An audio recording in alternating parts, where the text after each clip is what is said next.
Hello everyone, this is doctor Mansi from Bharat homeopathy. आज मैं आप लोगों के साथ बात करने वाली हूँ दो ऐसी दालों की जो अगर आपको अस्थमा है या आपको सांस की कोई भी दिक्कत है तो वो दालें आपको बहुत फ़ायदा करने वाली है और वो दालें आपको ज़रूर खानी चाहिए। उससे आपके अस्थमा के सिम्टम्स काफ़ी हद तक कम हो सकते हैं।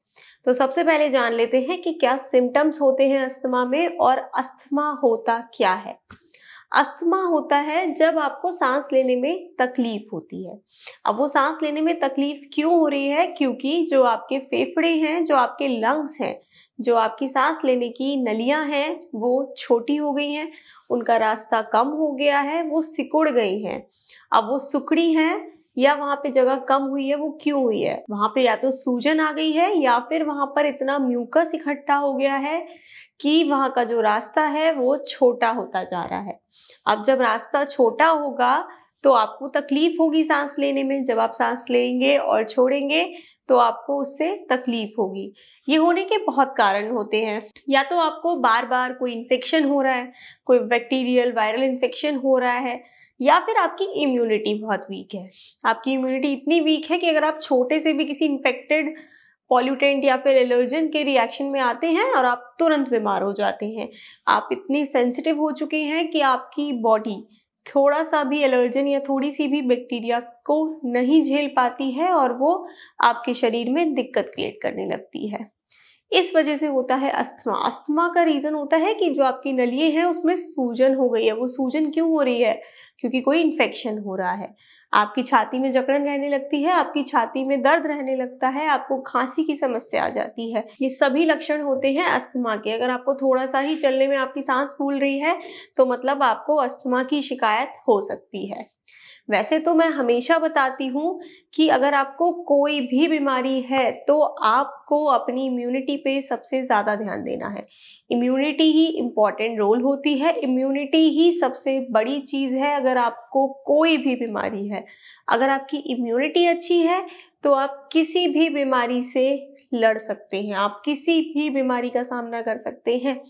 तो जितनी अच्छी आप अपनी डाइट रखेंगे, जितना आप अपनी डाइट का ख्याल रखेंगे, जितनी आप हेल्दी चीज़ें खाएंगे, जितनी आप फ्रूट्स खाएंगे, हरी सब्जियां खाएंगे, नट्स खाएंगे, जो भी हेल्दी चीज़ें होती हैं, अगर आप अपनी डाइट में अगर आप अपना एक हेल्दी डाइट प्लान फॉलो कर रहे हैं तो आपकी इम्यूनिटी दिन ब दिन बहुत स्ट्रांग हो जाती है। तो आज हम बात करने वाले थे दो दालों की। अब वो ऐसी कौन सी दो दालें? वैसे तो बहुत दालें होती हैं जो हम खाते हैं, लेकिन अगर आपको अस्थमा की शिकायत है, अगर आपको सांस की शिकायत है तो ये दो दालें आपको बहुत फायदा करने वाली है। सबसे पहली दाल है मूंग की दाल, हरी दाल जो होती है। आप उसको दाल की तरीके से भी खा सकते हैं और आप उसको भिगोकर रात को आप भिगोइए, वो स्प्राउट्स जो बनते हैं उस दाल के वो भी खा सकते हैं। अगर आप स्प्राउट्स खाते हैं तो वो और ज़्यादा फायदे करेंगी, वो आपको और ज़्यादा प्रोटीन देगा। लेकिन अगर आप दाल भी खा रहे हैं मूंग की तो तब भी वो आपको फायदा करेगा।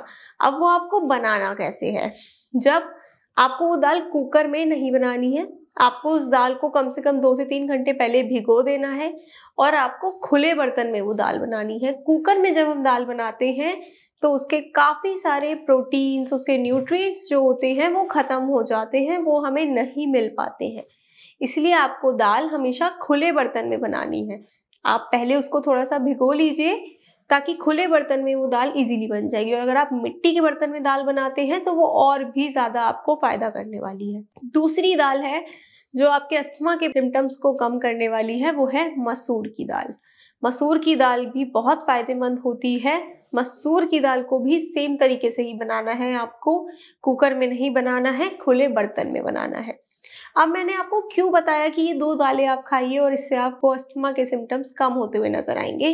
क्योंकि इन दोनों दालों में एंटी इन्फ्लामेटरी और एंटीऑक्सीडेंट प्रॉपर्टीज होती हैं। ये हमारे शरीर में जो सूजन आ जाती है उस सूजन को धीरे धीरे कम करती है। और एंटीऑक्सीडेंट प्रॉपर्टी यानी कि जो हमारी बॉडी में फ्री रेडिकल्स होते हैं, जो हमारे लंग्स को या फिर हमारी बॉडी में कहीं पे भी वो फ्री रेडिकल्स अगर नुकसान पहुंचा रहे हैं तो वो उसको रोक सकती है। एंटीऑक्सीडेंट प्रॉपर्टी फ्री रेडिकल्स से हमारी बॉडी को बचाती है।